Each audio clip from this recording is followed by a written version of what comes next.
Hi, welcome to the Mark Divine Show. I'm your host, Mark Divine. Thrilled to have you here today. Thanks for joining me. Your decision to tune in signifies your pursuit of the extraordinary and our journey into the realm of the uncommon. The show isn't about passive listening. I want to ignite action and inspire personal transformation. In each episode, we're going to get tangible and positive to spark change in your life and the world at large. Together, we're going to explore wisdom, embrace the future with courage, and dare to dream bigger. Today, I'm excited to introduce Dr. Nicole LePera. She's a holistic psychologist trained at Cornell University, the New School for Social Research, and the Philadelphia School of Psychoanalysis. She's the founder of the global community healing membership site Self-Healer Circle, and she is the author of the #1 New York Times bestseller, How to Do the Work. Super excited to have you here, Dr. LePera.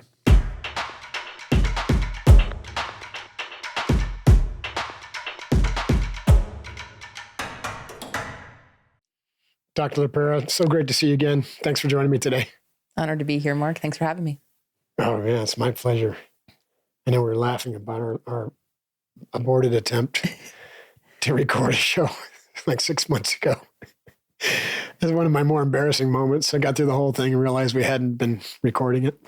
I have to say the same thing has happened to me, which is why I offer nothing but grace in these moments. And as I said, awesome. It was just our warm up. So we're really ready to go now. I appreciate that. Have you always had grace? Or has it been have there been times in your life where you lacked it? I think I've actually had grace, and also in connection with grace, compassion to a fault at times, sometimes to my own disservice, giving people grace, compassion, understanding, even in instances where their behaviors, were causing me to betray myself or a boundary was necessary. So yes, I would say other end of the spectrum. In a sense. Yes. Yeah. Yes. Well, welcome to the club. I'm extremely codependent myself. It's kind of embarrassing to say because I'm like a hardcore badass Navy SEAL. And yeah, I'm a super codependent. I think a lot of us have those patterns and function in a particular way, or are perceived to function in a particular way, though in our closest relationships, I see often. I'm curious. I know you're probably not an expert in codependence, but you are an expert in emotional development. Like in general, something like codependence is going to come from, or it's going to be nurtured in a dysfunctional family environment, one with, let's say, a lot of alcoholism or really, really poor boundaries, if any boundaries whatsoever, narcissism, borderline personality, growing up with a parent or parents or a surrogate who has those. But I'm curious from your perspective, how? Given that, how does that translate to suddenly Mark being a codependent or Nicole being a codependent? Well, Nicole, actually, interestingly enough, I would have never had this language or applied this label to myself, though somewhere in my 30s, I very much saw that codependent pattern within my own relationships. And as I often do, I map these adaptations, as I call them, the way we show up in the world and, of course, in our relationships back to our earliest environments. And in terms of, the safety and security that all of us need, our body needs to feel safe and secure in our relationships. Right. We are in a state of dependency in our infancy, meaning we can't physiologically maintain our own survival. Someone needs to care for us. Right.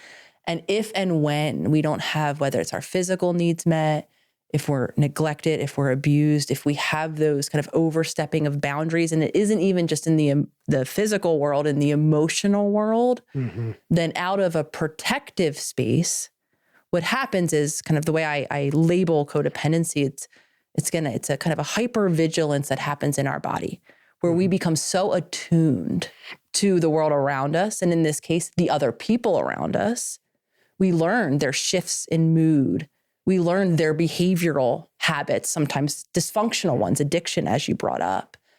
And the idea is that if in childhood we didn't have the safety and the security that we needed, sometimes that was the most adaptive thing to do, to become so attuned to the shifts and changes that might create an unsafe scenario. And we begin to then anticipate and sometimes even act in service of, that's often what codependency is, to right? Remove the threat before it even happens. But I'm describing this, of course, this is all happening, as I said, in my case included, completely outside of our awareness. We don't even notice we're doing it. Yeah.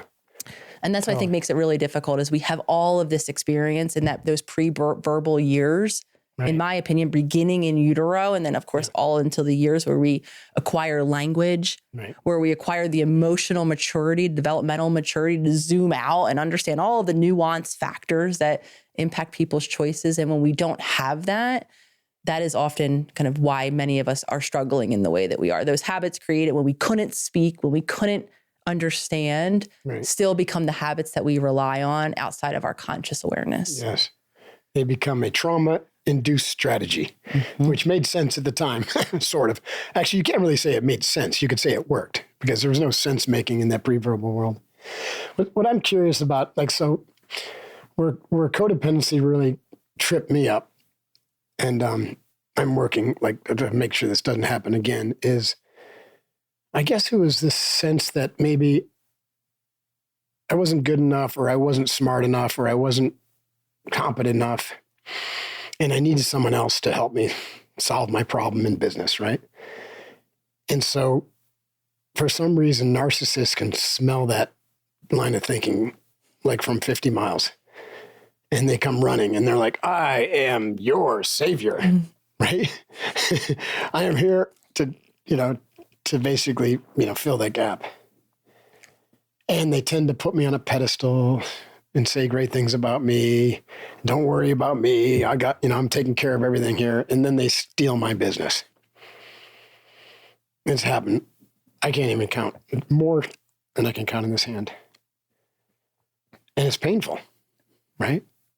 So how does this, I guess I maybe answered the question, right? It's that feeling, that sense of not being enough because of your parents weren't, able to reflect that to you as a child, right? I mean, what we're talking about, right? The sense of self, right? How we even define and feel about ourselves is so much more impacted by how others directly and indirectly, things they said about us, how they made us feel, whether or not they were even present or not in those critical moments where we needed them to be. And then our mind ever trying to make sense of what's happening around us and how we fit in. Often we will land on some version of you're describing, right? I'm unworthy, I'm unlovable. It's an empowered place in childhood to believe that we are playing a role, even in the very logical reality that we're not, right? Our parents are repeating the same habits and patterns more often than not that they learned in their own early experiences. But we continue, right, to make sense of them. And it becomes empowering to say and understand the world, oh, okay, if there is something wrong with me, right, without the maturity to, like I said, zoom out and understand ancestral patterns and our own parents, issues in terms of creating their own safety, then we have control to some extent, or so we think. None of this is logical, by adapting ourselves to those circumstances. If we believe we're too much, too emotional, not tough enough, if we become more of what we imagine our parent wants from us, right, then owning that idea that I'm broken at least gives us this idea of false control in childhood. But what then happens is we continue to repeat those patterns, believing that our relationships depend on it, our sense of self and confidence and worthiness depend on it. And that's why no matter who we pick in relationship, what we do, how much achievement, or success we create in our life, I think that's why there's always at least that mismatch that I felt, right? Because we don't ever feel that true sense of worthiness for just being who we are. Yeah, because of that hole, that unfilled sense of worthiness, right? You're looking as an adult now, you're looking outside for external validation.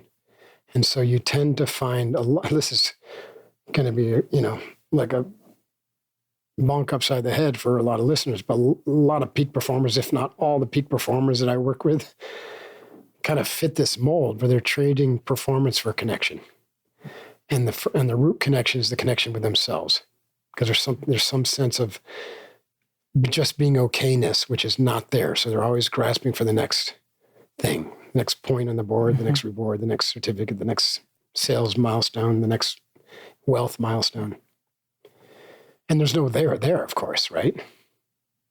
with the studies and people who are on their deathbed, right? None of them say, I wish I had more money and I wish I had built that next business and I wish I had, A, B, and C in my garage. So tell us about your journey, Nicole. Like, I think it's fascinating the work you're doing, and you've inspired so many people to do the work. And I love that because that's endemic. Like you don't have transformation without doing the work. Nobody can do it for you, right? So how did you kind of stumble upon or fall into or claw your way up to this place? I mean, even just our conversation right now is so beautifully leading into, because I was that person who was seeking endless achievements. For me, it began in childhood through athletics and academics, a focus, put on me, an emphasis, I should say, by my very well-intentioned parents, right, who believed, right, that succeeding in that way, academically and athletically, would give me the financial security later in life. So I pushed myself to excel, again, trying to fill and feel that validation inside. And I did so up until, I received the highest degree in my field. I opened up the private practice. I was now living in my hometown of Philadelphia, if you will, close to my family. And what I started to feel is really unfulfilled, right? And here I am, right, carrying all of these degrees, being successful in this very traditional sense of the world, right, with people looking at me and imagining that I must have it all together. I must feel really fulfilled and really great with this life I created. And the reality was I continue to feel emptier and emptier as I continue to, at the same time, deplete and exhaust myself, trying to, right, find the next thing to achieve. And it wasn't for me even in the sense of achievements like degrees and, accolades. It was even trying to achieve within my relationships. And what that looked like for me was, right, trying to be the perfect partner, right? Not the person who brings issues to the table. And so my shift into now the way I understand really psychology and humanity and myself came from that really low space when seemingly I was supposed to, right, feel all of these different ways and I didn't.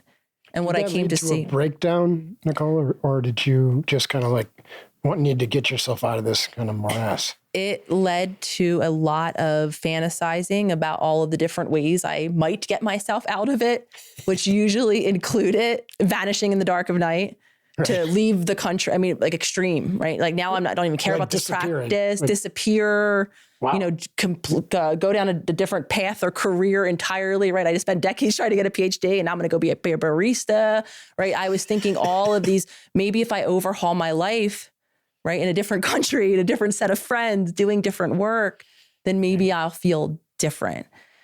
So it was a lot more kind of like in my mind where I was entertaining, but in my reality, I was feeling more and more withdrawn, more and more numb, more and more shut down as I continued to show up in the only way that I thought or I learned would give me value. So right, diving into the rabbit hole of learning, which is the first thing I did, I wanted to understand why I was struggling, why I now had logged, several years into a successful private practice where I had the opportunity. You were a psychologist, right? I was a practicing clinician at this time. I think that's fascinating, right? Because like most people who get to where you got find that they've chosen the wrong path.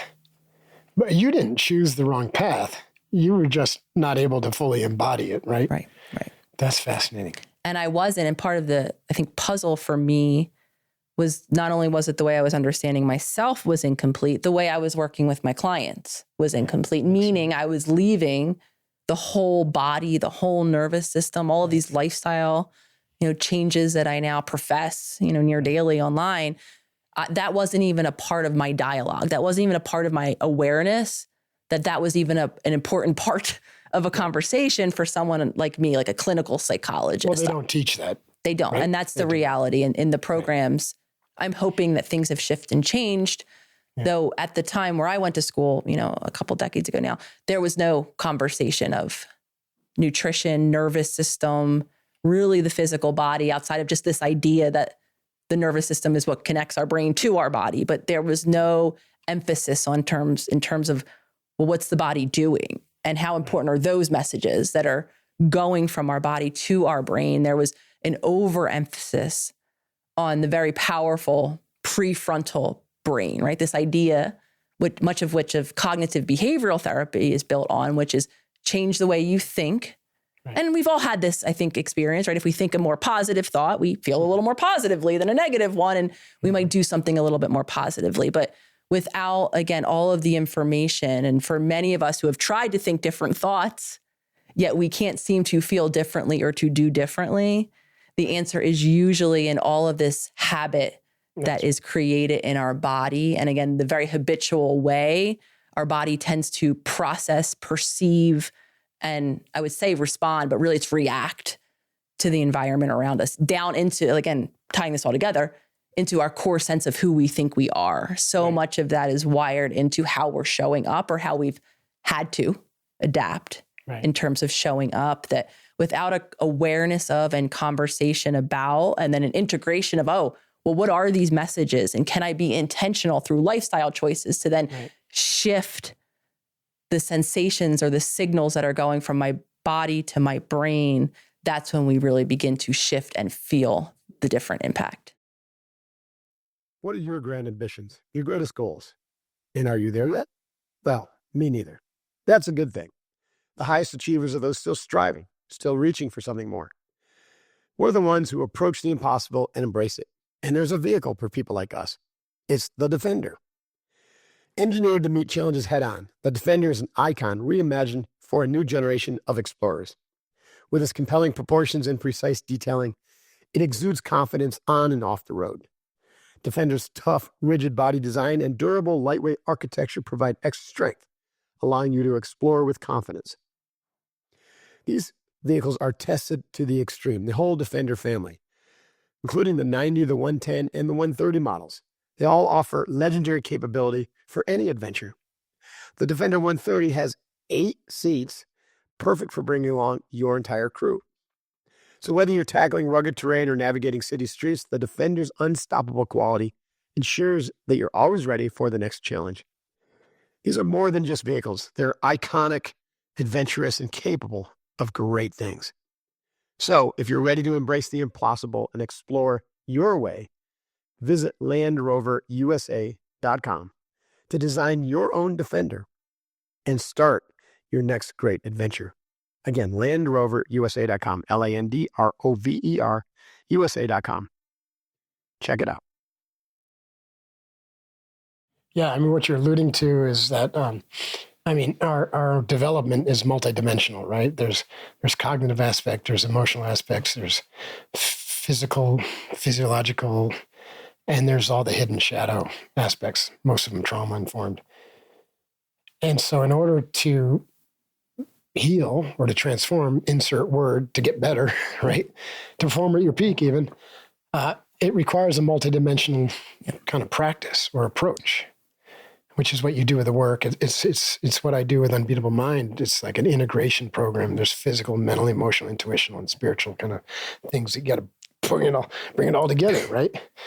It's kind of like therapy, right? Just talk therapy is valuable, but if that's your only go-to, you're in for a long road of disappointment, in my opinion. And I've been down that road because you just keep on going back down memory lane and raking yourself over the coals of your past hurts, and without releasing that or understanding it truly at a deep, deep kind of physiological level. And like you mentioned, cognitive behavioral therapy is very valid as a tool, right? These should be tools that you pull out of your arrows you pull out of your quiver. So I'm curious, like, do you have a meta framework for when you work with someone, or is it really personalizable? It might be both personalized based upon kind of like, oh my gosh, this person has like an extreme imbalance in their physical structure, like weight or health. So we got to get that regulated before we go deeper.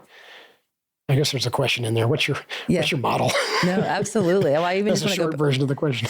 Well, I think what's so fascinating, just going back to this idea too, that you said, get better, right? So even the possibility of getting better for me, right, coming from a clinical system that didn't identify all of these other factors like you and I are now that contribute to underlying imbalances, which I'll share the kind of framework very generally speaking in a second, but there wasn't even a real conversation about possibility to get better. Because for so long, right, we had this idea that certain things were just genetically determined. That's right. That there was no intervening, right? It was inevitable. So I'll use myself for an example. My whole family, right, there's anxiety kind of running through the lineages, through the ancestors, right? And lo and behold, as long as I can remember, right, I too have anxiety. And the conversation that predominated the field for a long time was, oh, well, I must just have the chip, right? I have the deficit in the neurotransmitter. So I will always have anxiety. So for me, I believe that to be true until, again, I started to kind of see all of the circles of impact that shape the individual, which include, right, environment, lifestyle, the nervous systems that are parenting us and their availability to give us the safety and support that we needed in those moments. And now we can understand why so many of us do see these similarities in our ancestors. But what shifted, and I think in the most empowered direction, is, well, now there might be a possibility that what caused the similarity wasn't this genetic, unchangeable aspect of our being. It was all of these other things that we can change. So the roadmap then looks like, and in this last book, I kind of adapted and modified a very simplistic, I like to simplify all these concepts I talk about, what I call an authentic needs pyramid, because it doesn't matter kind of who you are, what you look like. In my opinion, we all share the same kind of tiered basic needs. And the bottom are our physical needs to physically survive. We all need, right, oxygen. We all need nutrients so that our cells can function. We all need moments of movement to discharge the energy in our body. And we also need moments of rest and restoration so that all of our cells and our debris can clear out. We can process our food and our brain. We all need those things. Up a level, we need to feel emotionally safe and supported. We feel comfort when we are able to express our emotions and join together with other people, especially in moments of stress and upset, right? And then at the top, and this is why so few of us can feel, when those needs on the base level are met, emotionally we're feeling more safe and secure than not. Now we're able to, I believe all of us have a creative aspect of our being, an imagination, right? This is where fulfillment, like we talked about, comes when we're able to kind of be ourselves, express ourselves, and kind of enter into that more expansive state that is emblematic of the human brain. So when I work now in a community, I have Self-Healer Circle, which is my international community. It follows that same format. It's the same idea, like let us become aware of what habits we're repeating in terms of our physical care. And so using, again, myself as an example, what I saw reflected in terms of what I learned, how I was cared for by my caregivers in childhood, was I didn't really tend to or at least I did not prioritize my physical body at all. Right. And when I was eating, I was often eating foods that were stressing my body out, causing inflammation in my body. When I was sleeping, which I did very little of, I wasn't actually feeling rested when I woke up in the morning. And the reality of it is I wasn't really consistently moving and stretching my body. Right. So these kind of assessment points, if we just look in those areas in terms of how am I caring for my physical being, emotionally, is there any space in my world for my emotions? Do I feel connected to how I feel? Do I feel safe and in control of sharing how I feel with other people? Right. And then we can start to individualize our own kind of plan of action based in terms of what current habits that we want to create new, more aligned ones. Right. I love that. And it's important to note that like your pyramid, which is like a simplified Maslow's hierarchy of needs. I love it for emotional work. There's a bidirectionality, right? So meaning like the more work you do at that kind of foundation, structural safety, physical health level, then the more it's going to radiate out into your capacity to have more intimate relationships. And also to be able to access kind of that deeper spiritual well where you're going to understand, oh yeah, I am truly okay and I can overcome the traumas. And vice versa, right? There's a downward flow, right? So if you have breakthroughs in trauma work, then suddenly you're going to have more energy, right? And you're going to have more motivation to work out because you're going to feel better about yourself. So they're all mutually supportive. And that's back to the integrative nature of how we grow and develop. It's so important, and it's so good to see people really getting on board. And even the medical profession is kind of inching that way. I mean, not big pharma mainstream medicine, but, people that you and I talk to, a lot of integrative medicine coming online. A lot of practitioners are really embracing that total person approach to healing and health. What I think is the most important shift, and this has been in my clinical field as well, locating emotions, as I would call it, at least, as the bridge between the mind and body, right? Emotions might be this elusive word for some of us. We've thrown it around, and it took until the later kind of end of this last century in the field where there was, meaning before that, clinical psychologists, experts in parenting wouldn't have spoken of emotions, right? The kind of 80s, 90s world of, at least, here in the West Coast, in the Western world of cry it out, right? This idea that children can self-soothe, be put into a room and they'll get tougher and be able to, right?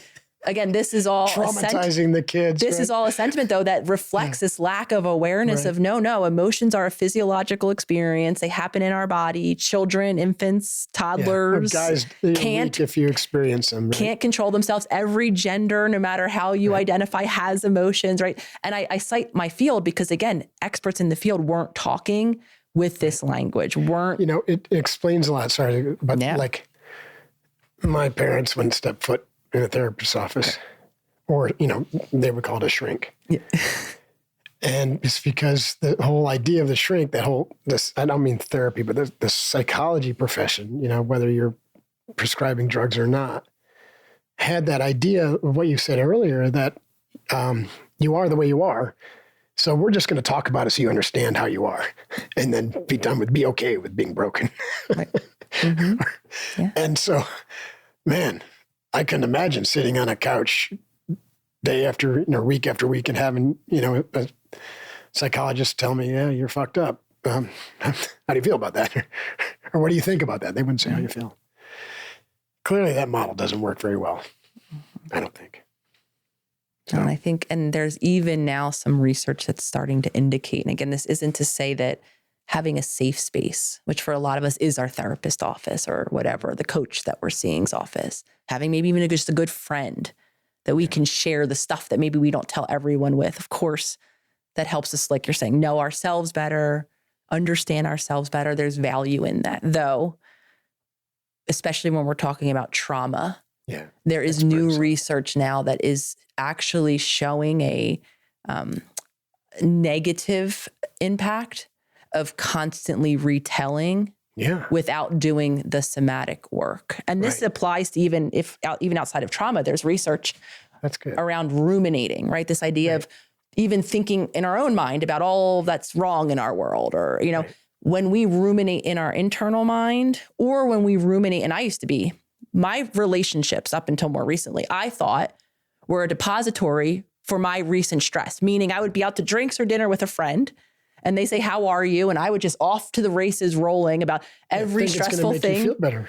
I thought it was going to make me feel better. I thought it was going to make me feel close. They Get asked, it off your chest, right? I'm sharing what's wrong, and now they're going to support me and validate me. And so any version of ruminating in our head, in our relationships, in a therapist office, new research is showing, because we've all had this experience, the longer we think about our problem, right, before long, we're going to now feel badly, right, about our problem. So the same thing applies. So I just bring that up. And that's what was starting to make me feel very disempowered in the client work that I was doing in the past, because I didn't feel like any of the tools, I didn't feel like I had tools to really offer. And any of the tools that we were offering in session weren't seeming to translate outside of session. Right. And again, that's because we weren't using the language in the nervous system. Right. I wasn't able to yet help the clients I was working with understand the habits that were continuing to create these patterns that no amount of logic or even desperately wanting better or different were able to change until I really began to work on both levels. But again, I do think that, and I am seeing the therapy field and coaching field, like you said, really begin to expand. Right. So I'm very hopeful for clinical offices to begin to work more holistically for those that are seeking that type of treatment. I think it's probably important to point out here that for healing to occur, you don't even actually have to invoke or even remember the traumatizing incident. We know this from the work with vets where it's often not safe. So like with EMDR, that in that field that you're very familiar with, like that you don't need to rake yourself over the coals of the past memory. It's not necessary because you're absolutely right. I'm glad to hear there's research coming out to say, well, that's not exactly helpful to do it over and over because whatever you focus on persists, right? It's like they're saying that which you resist persists. Keep coming back to something you don't like in your mind because you're resisting it is actually magnifying it. Yes. It's adding energy to it. So I think it's really skillful. If it needs to be remembered, then go back and remember it and then release the energy somatically and make peace with it as quickly as possible. And better yet, find the silver lining. This is what I try to achieve. Every incident, even our traumas, have something to teach us. So transform that memory into something positive. That's not your first step, though. It takes a while to get there. Yes. It comes after forgiveness, right? I wanted to speak to that really quickly, too, because something I started to share early in my journey that I know resonates with a lot of people that for me used to be a point of concern, that which was I had a hard time recalling my past. Same here. Yeah. I learned, it was brought to my attention, I should say, with very well-meaning friends in about high school. When, we started to talk about childhood and I didn't really have much to share. I didn't really know. Then it would translate into us having spent time together and I wouldn't really remember being at that place or at that thing. And so for a while, for decades even, I secretively thought something was wrong with my ability, with my brain. And what I'd come to learn, because this, for those of you listening who maybe similarly to me and you, it sounds like Mark can't recall. What I learned was that the inability to recall, right, is usually impacted by our earliest experiences, meaning when our brain is developing, especially our hippocampus, again, simplistically part of our brain that has to do with our memory. All of our brain is very sensitive to cortisol, the stress hormone, though in particular our hippocampus is. So the earlier, and again, I'm talking about in uterus. So if you remember, had an idea of what was happening in the person who carried you's life, right? How much stress were they under? The more our brain was awash in cortisol, the more that our hippocampus and our ability to recall can be impacted. So then when we, the common question then is, well, how can I remember if I can't? Or how can I heal if I can't recall? Right. The reason is, again, because of this impact of the cortisol on the brain, though, to speak to your beautiful point, right? We don't have to remember because chances are we're reenacting those habits that were created in that early environment right now. Right. And then we can just begin right here, right now to create the change that we want. So I just like to add that part in because I know a lot of us, it sounds like, do have that difficulty in recalling. That again is usually a function of stress. My recall are key defining moment traumatizing events, right? So I scan back and they're always the same. Yeah. I have a memory that it precedes when I should have a memory because I'm in a high chair, and it's my birthday party, and people are singing happy birthday, and the cake is coming over, and it gets put down in a little tray, and I just go, boom. Launch that sucker across the floor. I was clearly really pissed. So like that, I don't remember anything else between, when I popped out of my mom's womb and about maybe 5, except for that one thing. Mm-hmm. So something traumatic happened that day on my birthday. Anyways, this is because it's in my head and I'm working on it, like being vulnerable and telling this part of the story, because I had some fascinating things happen in my upbringing that shaped who I am. But my 12th Christmas, now this is a little bit later, so it's post-verbal, but I'm still 12. Anywhere between, 7 and 12 is like very, fertile ground for trauma to happen. It's just, just haven't developed that psychological stability yet or any kind of emotional awareness. So I come down at Christmas, I'm all excited, Santa came last night, and I run over to my stocking and it's full of coal. I know, right? You just feel that like a movie, like, oh my God, who would do that, right? So when I look back, there's a defining traumatizing moment, right? A tissue. I'm just kidding. So when you, like, maybe not everyone has those. It sounds like you had a challenging, but more often than not, like, I don't know about you, but my clients, peak performers, and they say, yeah, I had a great childhood. And then, you work with them for a year or two, and all of a sudden they start talking about shit that happened in their great childhood that was very traumatizing. And I identified with that because I married a therapist, and I was 30 years old, and I told her I had a perfect family and a perfect upbringing because it wasn't safe to think of any other possibility, right? Are you ready to revolutionize your hiring process? Don't search for employees. Match with Indeed.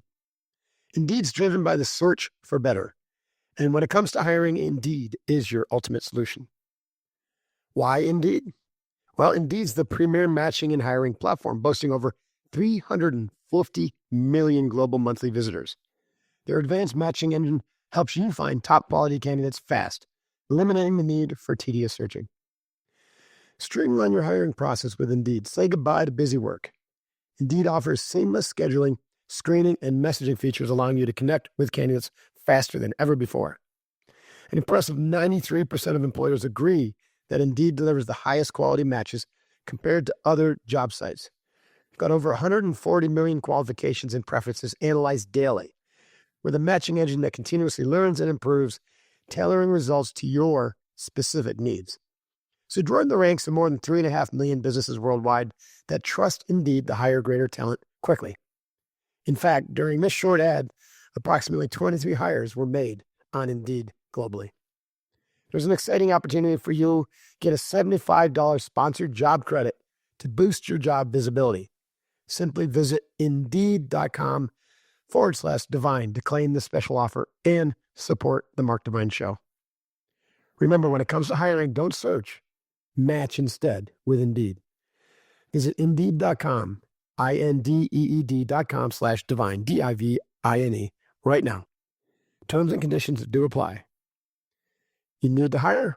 Then you need Indeed.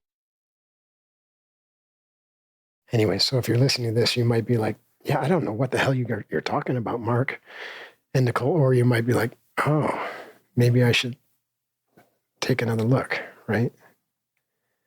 I mean, denial goes so deep. A lot of times we are protecting, just like in childhood, right? It was unsafe to think my caregiver is unreliable, is consistent, is inconsistent, actually, is abusive, right? The reality for a lot of us is neglectful.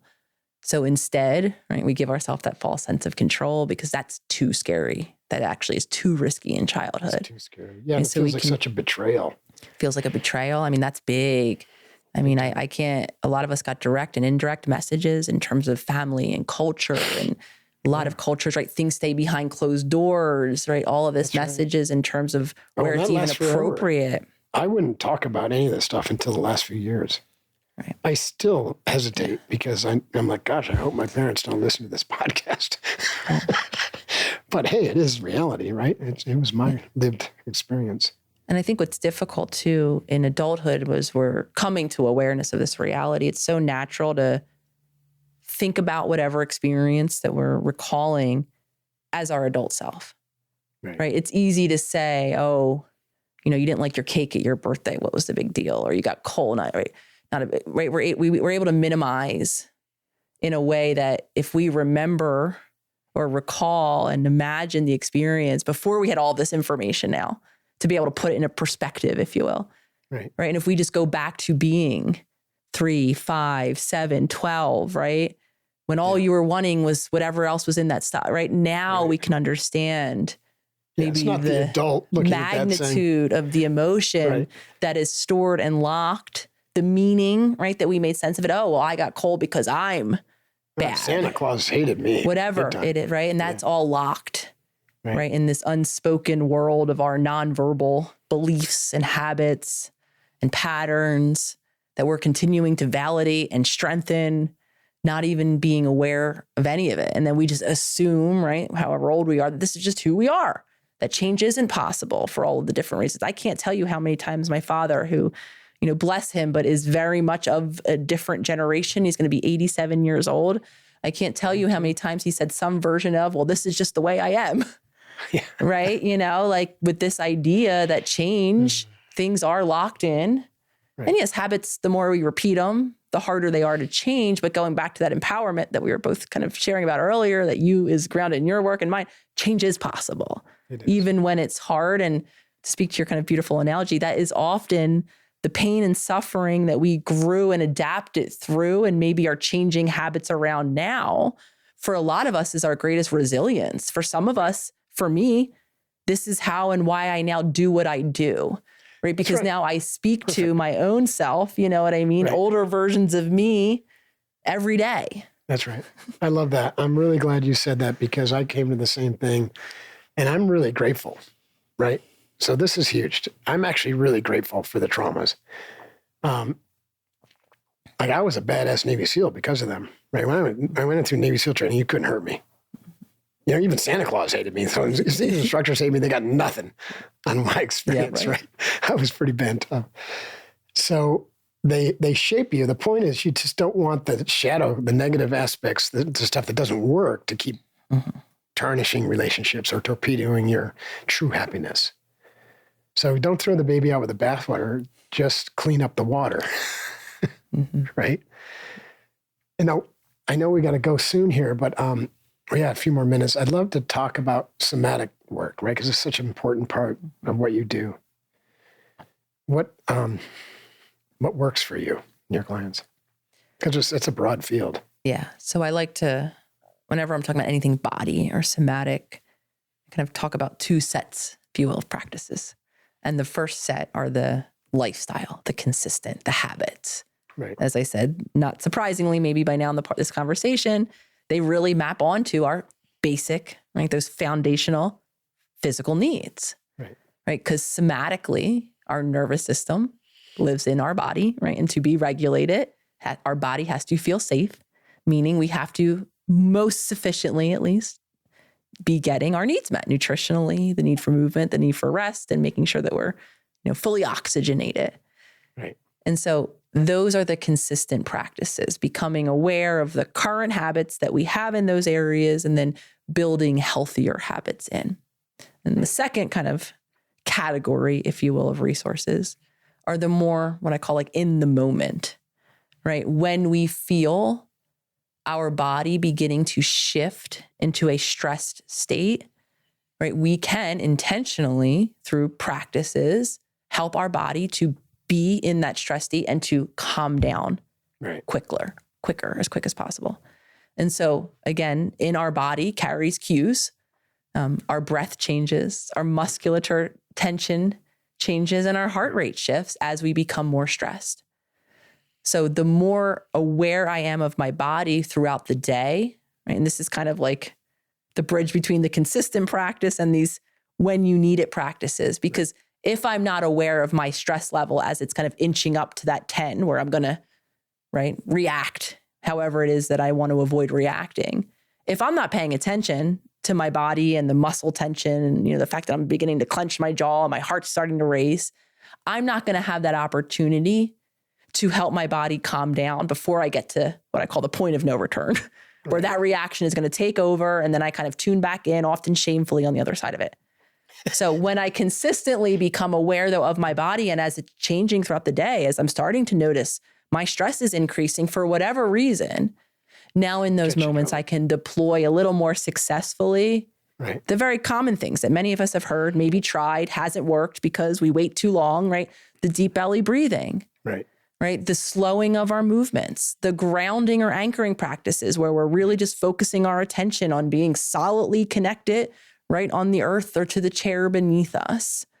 Movement practices, we can begin to shake our arms and let some of that energy out, helping our body's energy calm down, back to calm. So many different options, but the consistent practices give us the baseline. So does the consistent awareness of our body and our stress level, so that we can then be an active participant in those moments where we really need it. Because when we're calm and grounded, right now we can begin to make some choices that are more in alignment with whatever future or relationship that we want to create that exist outside of those old habits that we had to at one time rely on to survive. Yeah, it's interesting. So I love what you're saying is you have the daily kind of like foundational practice. For me, it's yoga and breath work every day, every single day, 20 minutes of yoga, my wife and I, and we do box breathing and, sometimes different, but that's like non-negotiable. And because of that, right, and that's been going on for a long time, we have this very kind of like foundational stability in the body-mind system so that you can feel pretty quickly when you're starting to get it out of whack. And that's when you drop in the kind of the spot practice. And what I teach my clients is also to practice the spot practices. So we call them spot drills. So like literally every time you have a meeting or something deep work, like you're supposed to take a little time afterwards to like process, assimilate, downregulate, and nobody does, right? They book, hour to hour to hour. So I say, okay, book your meetings for 40 or 45 or 50 minutes, and then take that extra 5 to 10 minutes and relax and do a spot drill. So deep diaphragmatic breathing, walk around the building, go express gratitude to someone, just sit and be present, lay on the ground. There's hundreds of these things that literally bring you right back to yourself.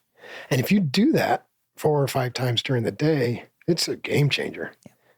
It's a game changer. And then that becomes, right, a new habit. That becomes a new habit. Yeah, and to steal something from my Dzogchen teacher, he used to talk about in meditation, right? To develop that witnessing capacity and to maintain there.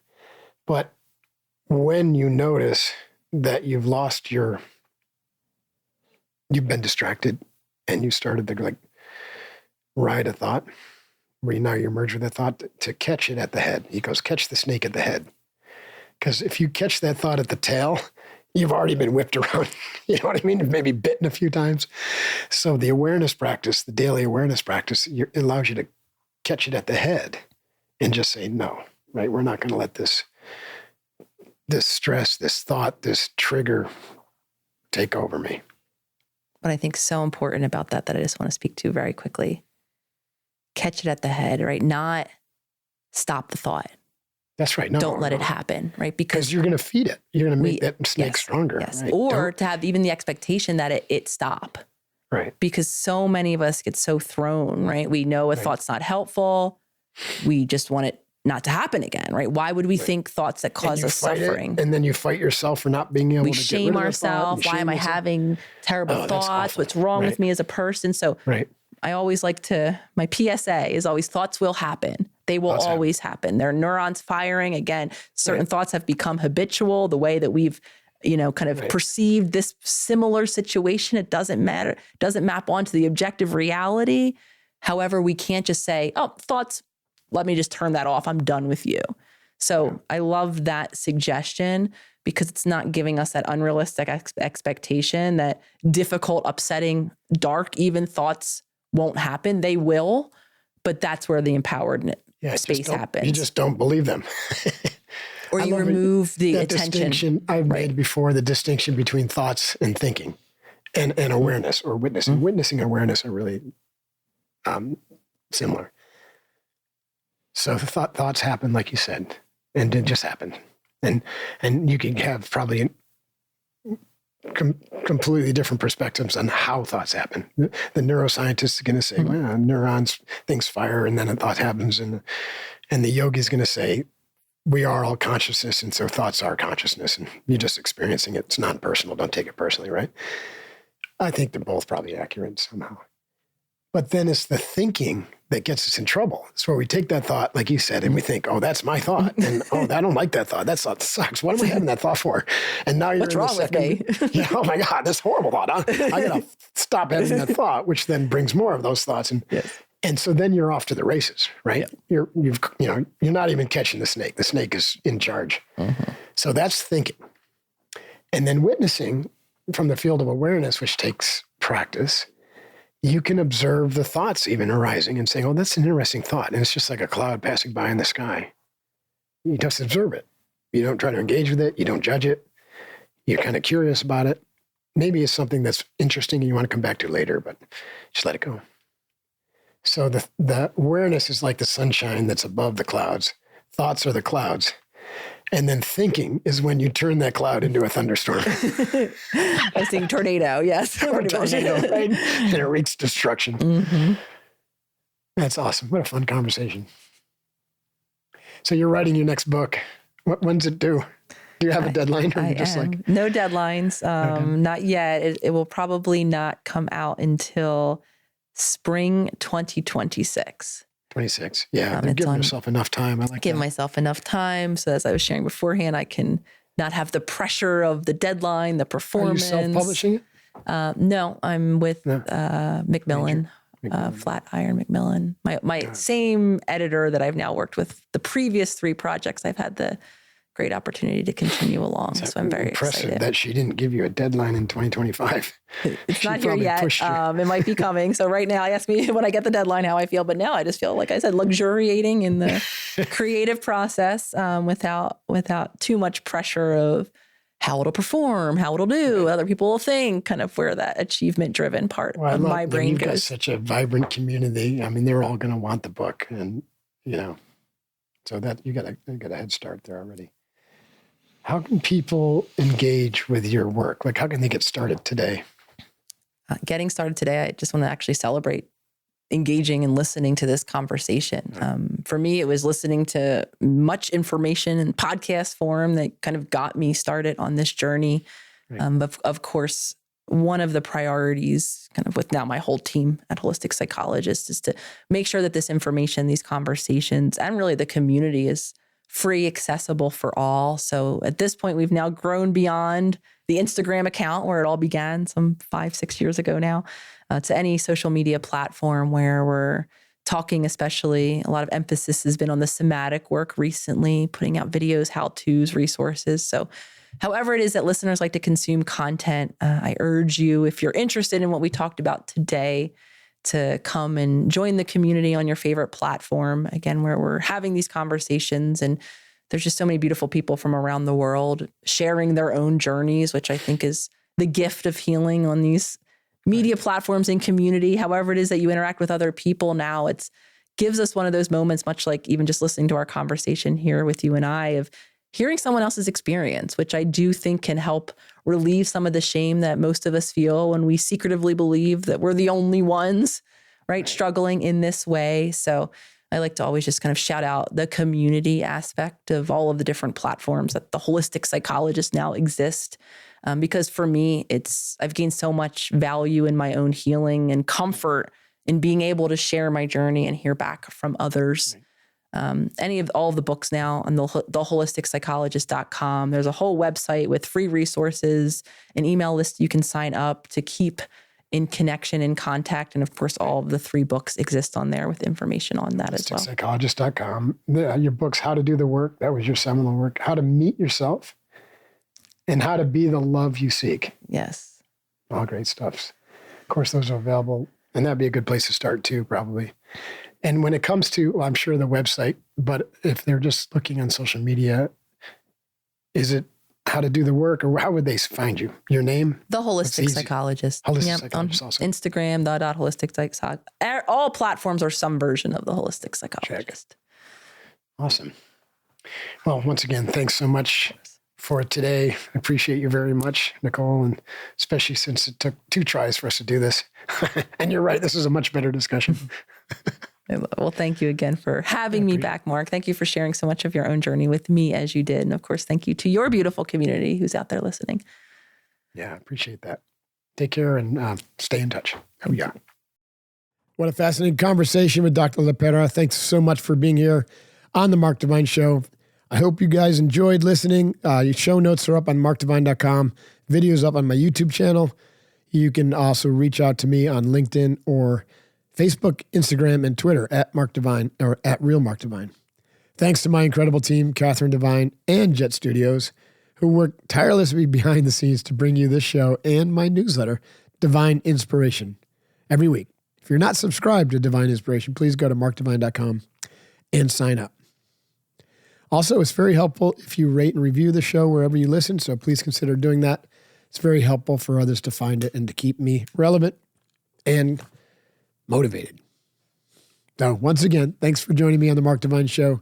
Stay focused, be uncommon, and I'll see you next week. Oh yeah.